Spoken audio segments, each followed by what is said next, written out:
Leader Thune, I'm so thankful that you came and sat down with us. Your first time on MSNBC as leader, so we're thankful that you've given us the time.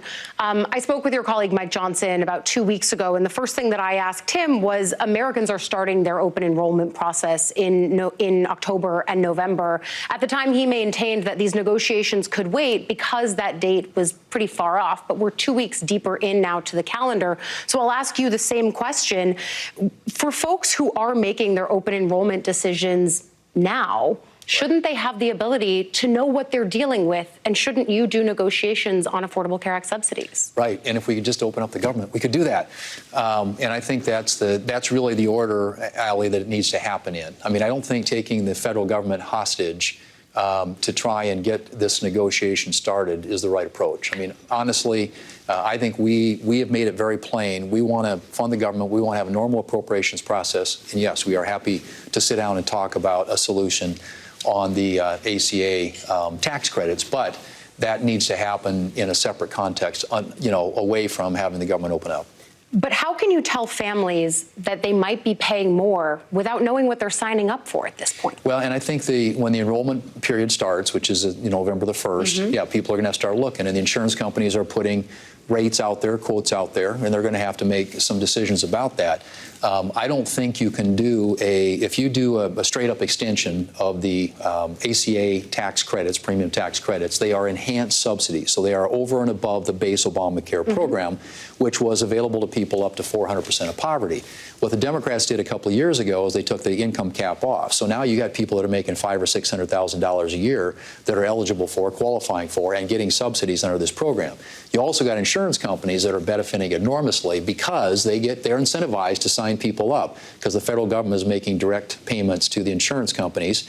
They go out, auto-enroll people. There are tons of people out there who have these policies who don't even know they're covered.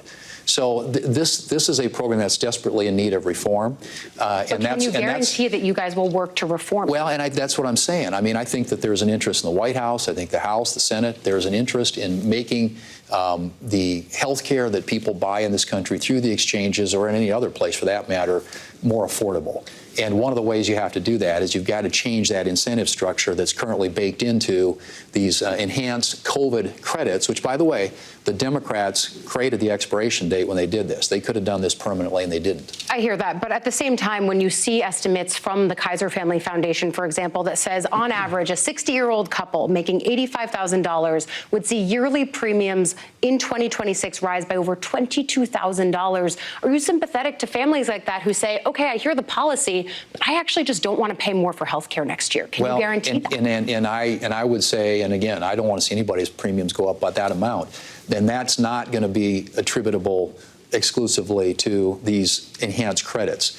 The insurance companies are raising rates every year anyway, and part of the reason for that is the basic program is flawed. People ought to be able to buy the insurance that they want, and they are in the exchanges, and every year these premiums keep going up, and that's not the way this ought to work. I mean, these premiums are going up a little bit because of the expiration of the enhanced premium tax credits. People hearing it doubling don't feel that it's a little bit. But I'm just saying, but only a small part of that is attributable to the expiration of the enhanced premium tax credits. A lot of it is the base program doesn't work for the reasons I mentioned. So then what assurances can you offer Democrats that they will get a negotiation on this? Well, I mean, I think, yeah, well, I've told them, I've said we are willing to have the conversation. I've said if you need a vote, we can guarantee you get a vote by a date certain. At some point, Democrats have to take yes for an answer. But I agree totally. We are all about getting health insurance down, making it affordable to more people. Premiums shouldn't be going up by that amount. And one of the reasons they are is because there is waste, fraud, and abuse in this program, and the incentive structure is skewed to the insurance companies. So the insurance companies have no incentive to lower costs. All they go out is auto-enroll people, and they're making bank doing it. So I hear you saying about the program that needs reforms. It sounds like you're guaranteeing that there will be a negotiation on this. Well, what I'm saying is there's a path forward, I believe. But yes or no? It has to include reforms. And And can I guarantee an outcome? No. I mean, and that's what some people want to say. Guarantee us that this is going to pass. I can't guarantee it's going to pass. I can guarantee you that there will be a process and you will get a vote. So if Democrats came to you and said, okay, let's do a 1-year extension at $35 billion for that 1 year, would you personally vote for that? Would you say yes? Well, I think you'd have to do something to reform it. I think it's really hard to extend a program. With reforms or with income caps? With reforms, and if you did reforms, it probably doesn't cost you $35 billion a year. So you'd say yes to that? Well, I think you'd have to, if you structured it in a way that did away with, at least put some income cap in there like the program used to have prior to these enhanced, and these were COVID subsidies. This was in response to COVID. COVID's no longer with us. And so the people who are designed to take advantage of this program are people that are 400% of poverty and under. Now you've got people making $500,600,000 a year that are benefiting from the subsidy. So I'm saying that it's a program that needs to be reformed and get the government open again, and let's have that conversation about how to fix it. What I'm hearing is an assurance that it's not a question of if this is going to be a negotiation, but more a question of when, which I do feel like is a shift in the conversation. I think the other piece of this, when you're talking about guaranteeing negotiations, is speaking to the trust deficit that exists on Capitol Hill. I want to read to you what one of your members, Lisa Murkowski, said yesterday. She said, if you're a Democrat, you're looking at this situation and you say, why are you going to try to be helpful if Russ' vote is just going to do a backdoor move and rescind what we've been working on? Is she wrong?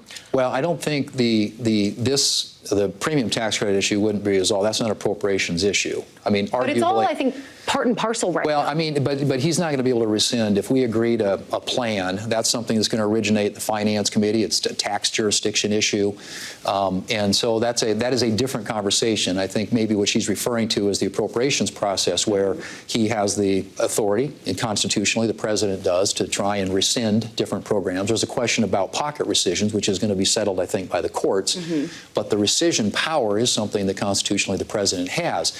The question of whether they use it or not, yeah, I mean, that's obviously something I think that they would need to talk to the White House about. But I think if we get back to doing the appropriations process, which we can do once we open the government up, and in the traditional way, which is having a transparent, open process where the committees function, Democrats and Republicans weigh in, and then we put it on the floor, we have an open amendment process, fund the government the old-fashioned way, I don't think you need rescissions. And I think that's the argument I would make to the White House. I think there's an appetite for that. Have you said to them that maybe don't do another rescissions package? It feels like it's poisoned the well. Have you asked them not to keep doing it? I've had conversations on that subject with the White House, and I do think that it's in everybody's best interest, including the White House, to have a normal appropriations process where people are bought in. So it sounds like you'd like them to stop. Well, look, I mean, like I said, I want a normal appropriations process. I've made that very clear to my colleagues on both sides of the aisle. I think they both want that, and I think we can accomplish that. And I promised it, and that is something, frankly, that we didn't do last year when the Democrats had the majority. We didn't put a single appropriations bill on the floor. We passed 3. There's a bunch more I want to do. I filed on defense. That'll ripen for a vote tomorrow. Yep. Do you expect to do that vote tomorrow? Well, there'll be a vote. It'll be a cloture vote on the motion to proceed. Sure. And it's at 60. So we're going to need some Democrats to help us. But if we get on that bill, then I'd like to add other appropriations bills to it that have passed the committee. If you get on that bill and pass it, it might mean that the House should come back to town. The Speaker has kept them out for the past month. Do you agree with that strategy? Well, I mean, I think there isn't anything right now. They did the job. They passed the bill. But optics-wise, does it look very bad for the government to be shut down and for Republican congressmen to be gone? We're here. We have to be here. We need to vote, and we have voted. Tomorrow, well, let's see, today will be the 10th vote to open up the government.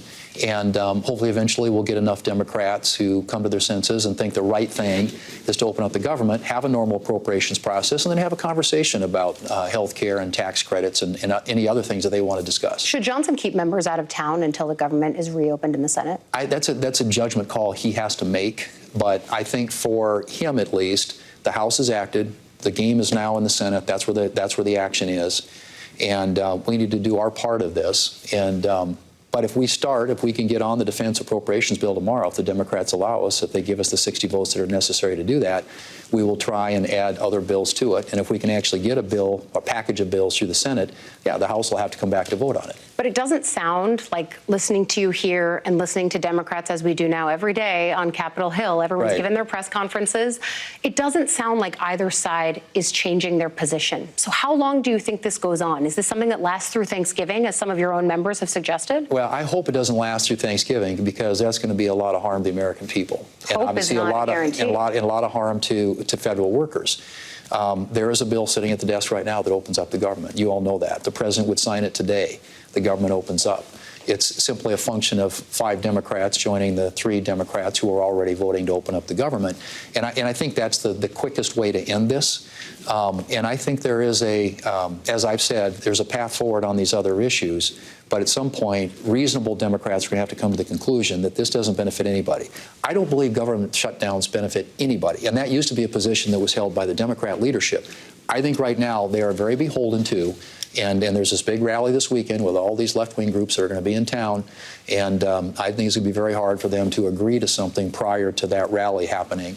But I'm hoping that once that's, in the rearview mirror, that we'll be able to sit down. I honestly think, and I've said this, and I've had this conversation with Democrats in the Senate, that the solution to this isn't going to come through their leadership. It's going to come through their rank and file. And I think it's going to be a number of Democrats who are willing to, figure out a way to be comfortable with what the path forward is on some of these issues, to be able to vote to open the government. I think some of the members in your caucus who are having those conversations with other Democrats are people who might be leaving Washington. I'm thinking about Tom Tillis. I'm thinking about Joni Ernst. You've also got Bill Cassidy and Susan Collins coming up for re-election. We'll see how their bids ultimately fare. But those are some of the names that we end up talking about the most, because they are willing to at least sometimes question this White House. Is what your party is driving towards the potential for a party of no dissent? And is that a healthy party? No, and I don't think that's true. I mean, I would argue, and I've dissented a number of times just in the last few weeks. For example, on what? Well, on Tylenol, for example. Okay. FCC. I mean, you go back and check the record. Do you feel the way RFK Jr. is talking about that is dangerous? Well, I've said that I think that if I were a woman, I'd be talking to my doctor and not taking, advice from RFK or any other government bureaucrat for that matter. But I just think that there are subjects and issues on which we have differences of opinion. I typically litigate those privately rather than publicly. But I think there are plenty of examples, and there are lots of times I could point out to you where we have differences of opinion, and I make my voice clear, and in some cases it results in a change, and sometimes it doesn't. But I think that's our job, is to try and present that check and balance. And we are a co-equal, independent branch of the government. I have been here long enough to see presidents from both political parties and senates from both political parties and the interaction between the two, and it's always a fight. And every executive branch, every president pushes the edge of the envelope as far as they can. And I could give you half a dozen examples of where the Biden administration did that and operated in what I would say are extra, not only extrajudicial, but extra legislative ways. To that end, is one of the examples of the Trump administration potentially overreaching or not bringing in Congress on these strikes that are being done in Venezuela, the bombing of alleged drug cartel boats? Do you wish that they would bring you in on that? Well, I think that they have, under the commander-in-chief authority, a lot of authority. Now, there is some expectation, I think, if this were to be a sustained thing, that they would, yes. There are war powers, requirements that at some point they have to comply with. But, we had Marco Rubio, the Secretary of State, come up last week and kind of walk our members through what they're doing, why they're doing it. And if you listen to the explanation, a lot of it makes sense. I've got 2 very last questions for you, because I can tell they're getting antsy and I don't want them to get mad. Do you think we are going to see a vote on the Russian sanctions package this week? It's just kind of been sitting there, and I'm not sure why. Right. So there are, there are technical issues with that they're being worked out between the White House and Senator Graham, obviously, who's the lead sponsor of the bill.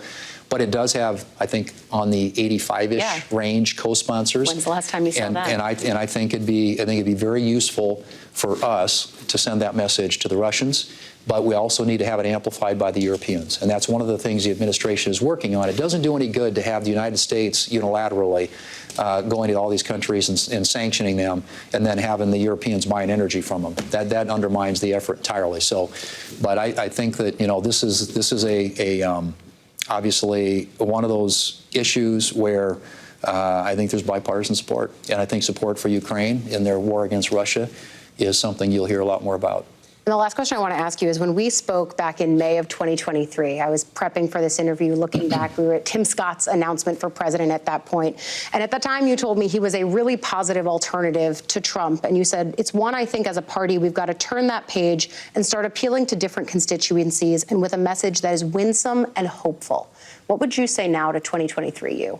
Well, I'm still for winsome and hopeful. Is that what we have right now in the Republican Party? Well, look, I mean, I think the Republican Party, the Republican Party won a big election. We have the House, the Senate, and the White House for only the fourth time in 100 years. So the American people saw something that they liked.